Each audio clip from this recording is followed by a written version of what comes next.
This is CBN NewsWatch.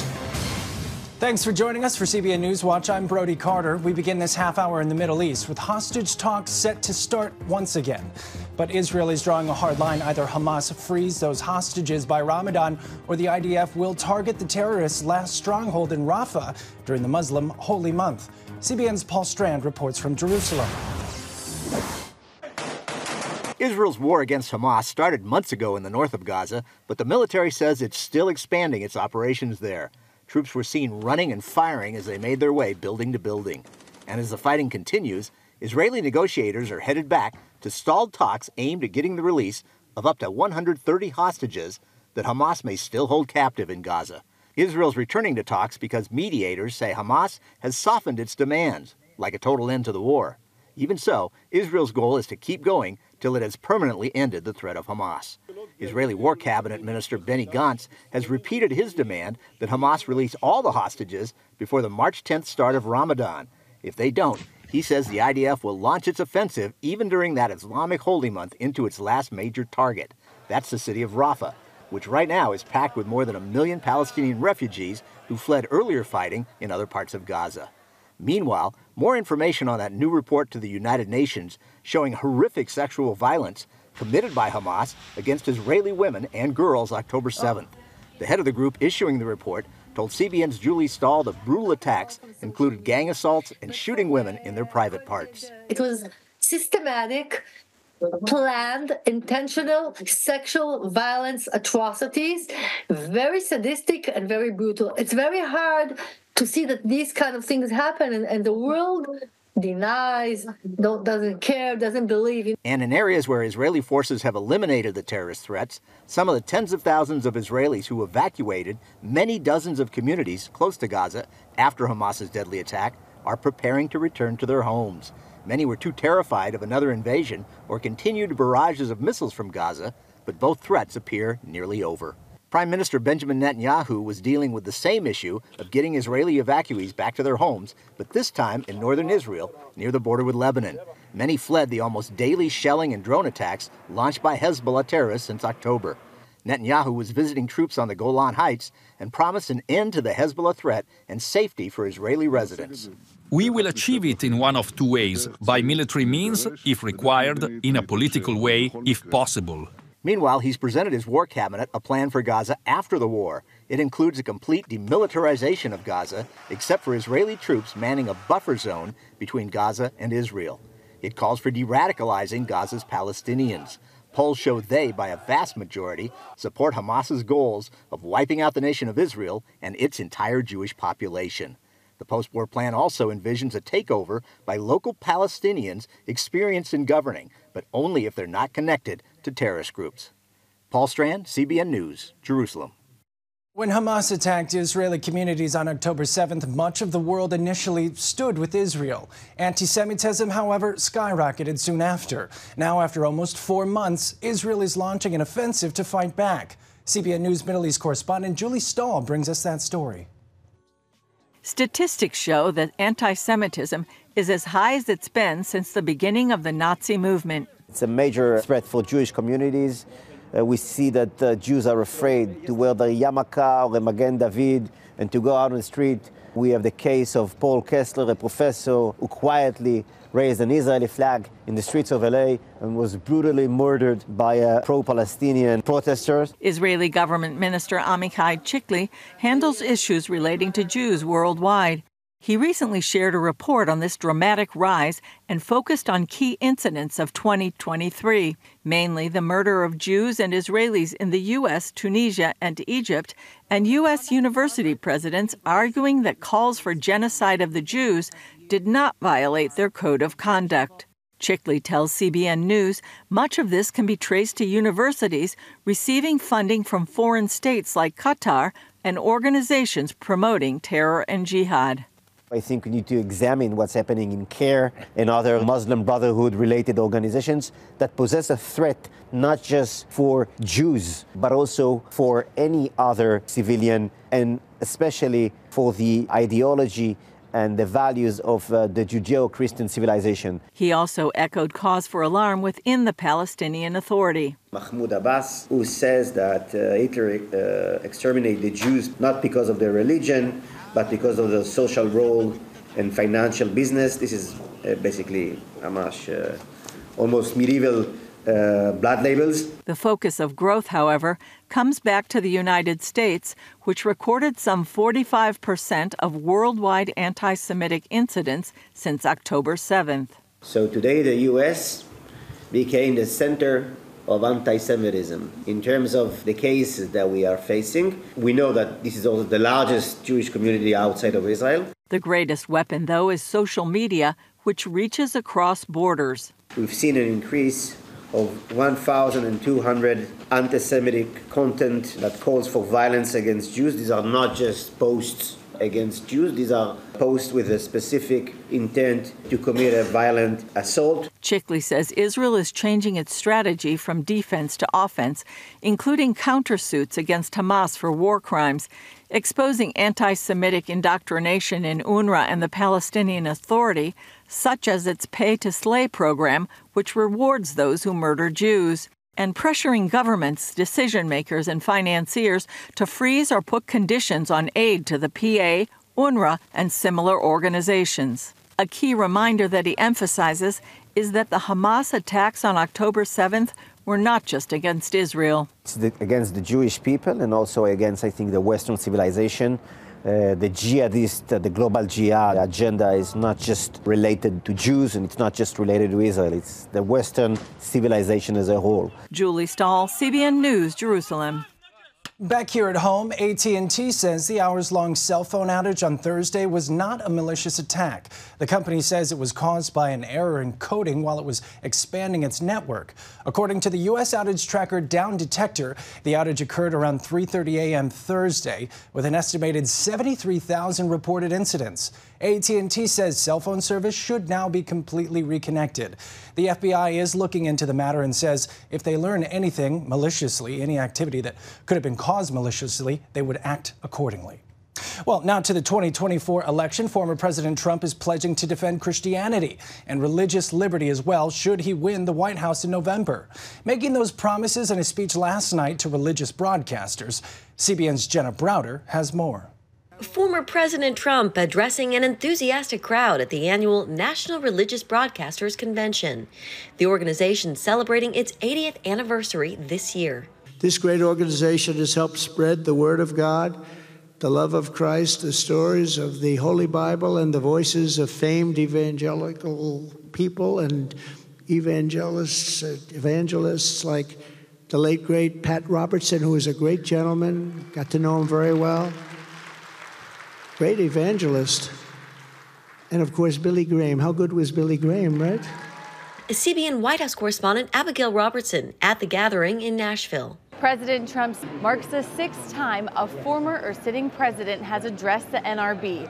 President Biden and GOP primary candidate Nikki Haley were also invited to speak, but declined. In his speech, Trump touted the accomplishments of his first administration, including his record on abortion, Israel, the Supreme Court and judges, and religious liberty. And I will fight even harder for Christians with 4 more years in the White House. We did things that the likes of which nobody has ever done for Christians in this country. In another announcement, he promised to create a new federal task force on fighting anti-Christian bias. But no one will be touching the cross of Christ under the Trump administration. I swear to you, that will never happen. Never happen. And we have to save our country. But Christians, they can't afford to sit on the sidelines in this fight. They have to really get out there. They have to do what they have to do, and they have to win. The former president is moving on to the next Republican primary tomorrow in South Carolina. Trump is looking for another early state sweep after big wins in Iowa, New Hampshire, and Nevada. And polling suggests he'll easily get it. Jenna Browder, CBN News. Well, coming up, pastors who are imprisoned in Nicaragua on charges of money laundering, and of American Missionary also facing criminal charges. Stay with us. You're watching CBN NewsWatch.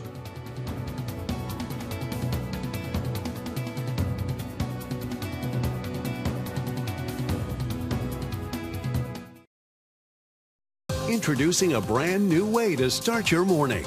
Get your daily quick start from CBN News. A quick read on the important news of the day delivered right to your inbox. Stay current on breaking news, politics, and entertainment. Discover how God is moving around the world and here at home. Plus, get exclusive stories and daily scripture encouragement just for you. Stay informed. Go to quickstart.news and subscribe today. Welcome back to CBN NewsWatch. An American missionary followed God's call to help lead mass evangelism campaigns in Nicaragua. Now he's facing criminal charges from the Nicaraguan government. And the pastors he worked with, they're in prison. Mark Martin has the story. Around 1 million people attended these evangelistic campaigns in Nicaragua last year. Britt Hancock of Mountain Gateway says God did amazing things, healing and transforming lives. A couple months after the final gathering, however, the government brought charges of money laundering and organized crime against Britt, his son Jacob, and daughter-in-law Cassie. We're totally innocent of those charges. Money laundering there has to be a crime on the front end that obtained the money illegally. And so all of the money that we put into Nicaragua came from our donor base. So there's no underlying crime there. And we certainly are not organized crime bosses. We've been pouring our lives into the nation of Nicaragua. And so we didn't know what was happening at the time. And so we just began to pray and just began to try to figure out what was going on. While the three safely made it home, the country's attorney general charged 11 Mountain Gateway Nicaraguan pastors with money laundering and put them in prison. They include Maricela, a wife and mother separated from her children for 2 months now. My heart is completely broken for Maricela, just knowing that she's sitting in a prison cell away from her babies. She's like a sister to me, and she's been an aunt to my kids. She just gave birth to her baby boy at the end of September. Earlier this year, Mountain Gateway stated these charges are based on erroneous information, and it would do everything in its power to resolve this through diplomatic channels. Britt went to Washington seeking help to secure the release of the pastors, whose exact location and health are unknown. Britt says Capitol Hill lawmakers supported Mountain Gateway by applying pressure on Nicaragua through floor speeches and a resolution condemning these actions. The missionary is also reaching out to others in Washington. I met with high people at the State Department who are very concerned over the situation in Nicaragua. And the State Department they're telling me that they're concerned over the lack of attention surrounding Nicaragua's recent behavior about persecution against religious institutions and individuals and violations of human rights. Religious Freedom Institute President Eric Patterson describes the situation in Nicaragua as very bad. What's happening on the one hand is we've seen the leadership of the Catholic Church routinely attacked, imprisoned, stripped of their citizenship. And we're seeing this increasingly targeting evangelicals as well. Britt is asking for prayer, describing what happened as a body slam. Pray for our team.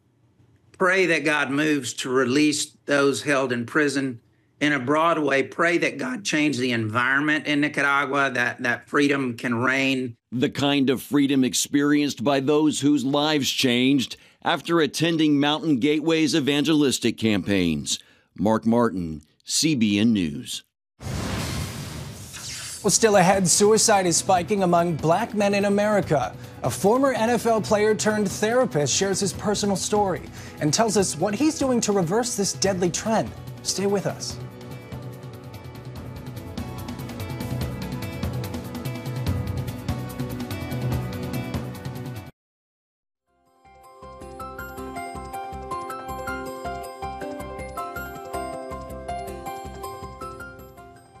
Welcome back to CBN NewsWatch. America is in a mental health crisis, and it affects all people regardless of age, race, gender, or income. One of the groups most affected and the least likely to seek help, African American men. As Charlene Aaron explains, that's beginning to change as patients find healing by opening up about their struggles. Statistics show only 8% of men in the U.S. seek counseling or therapy. Experts cite reasons can vary from societal pressures and fear of vulnerability to shame and religious barriers. one former Green Bay Packer turned mental health therapist is pushing back against that narrative. For Jay Barnett, playing football became an identity. When his NFL career ended, depression set in. He then tried to take his own life. When football fell apart and when I got sent home, I fell apart. And that was when I attempted my first attempt. Like many black men, Barnett struggled growing up without a father.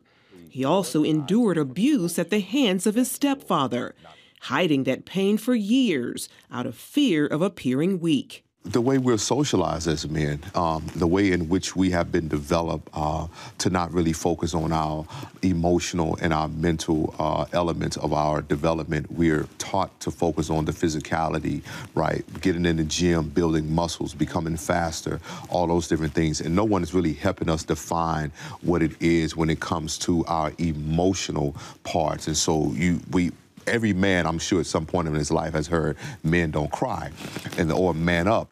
Now a licensed mental health therapist, Barnett argues that's why so many black men struggle mentally and emotionally, something recent statistics seem to confirm.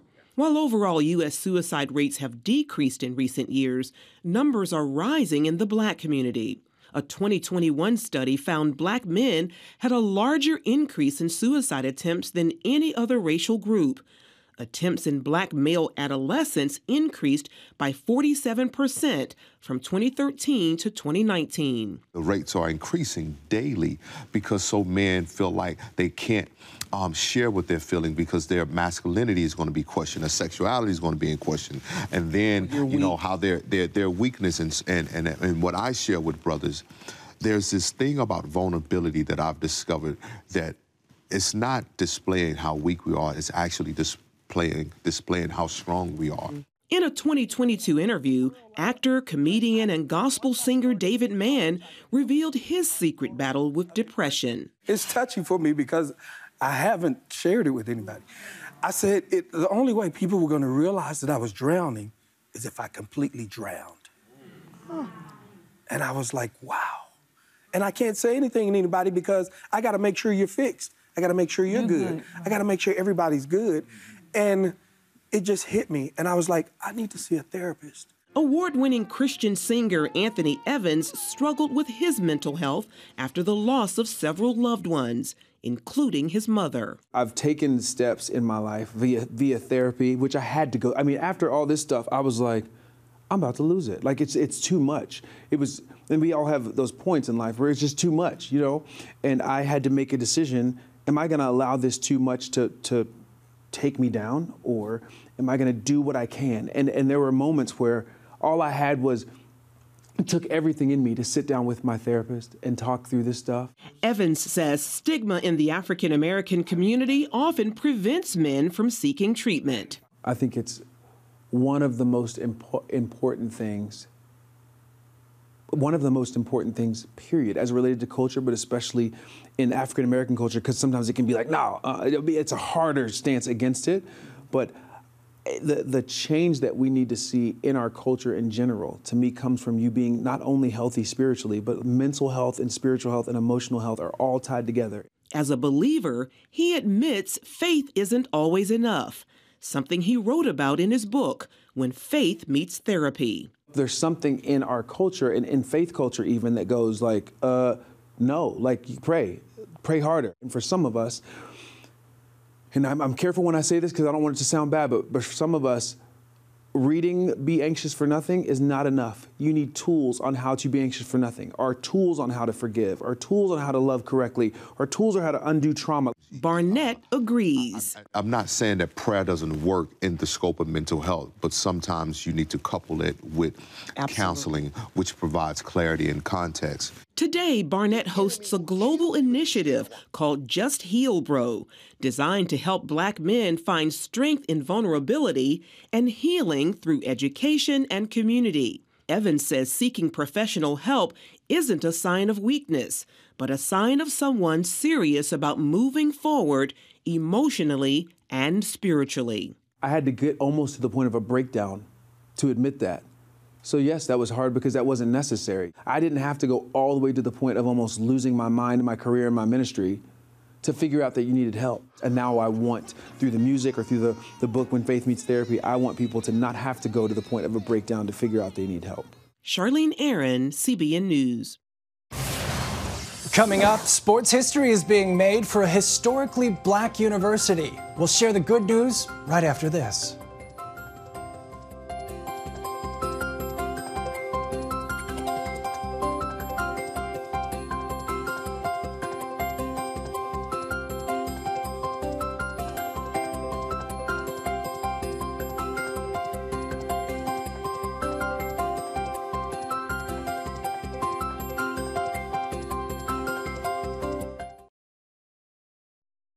Hi, I'm John Stolnis, host of the CBN News podcast, DC Debrief.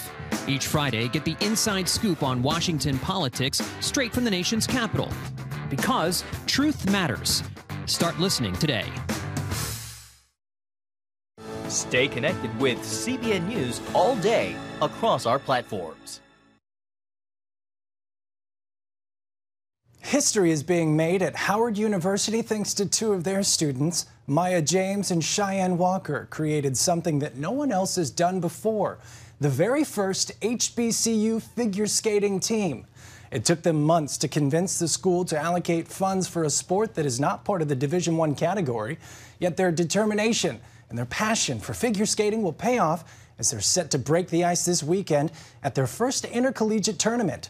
Now, James says she hopes it inspires other historically black schools to follow suit, and we certainly cheer them on as they skate their way against the competition. Well, a little bit more news here, something happy for you, some special brides to be received, a special gift in the form of community service. Taking a look at these very New Jersey brides picking out wedding dresses without the sticker shock of a high price tag. The Camden County's Board of Commissioners recently held a wedding dress giveaway for veterans and first responders. These gowns retail for over $1,500, but in honor of their service and sacrifice, the brides took them home free of charge. And that's it for this edition of CBN News Watch. Remember, you can find more of our news programming on CBN News Channel anytime or online with cbnnews.com. We hope you'll join us next time. Have a great day.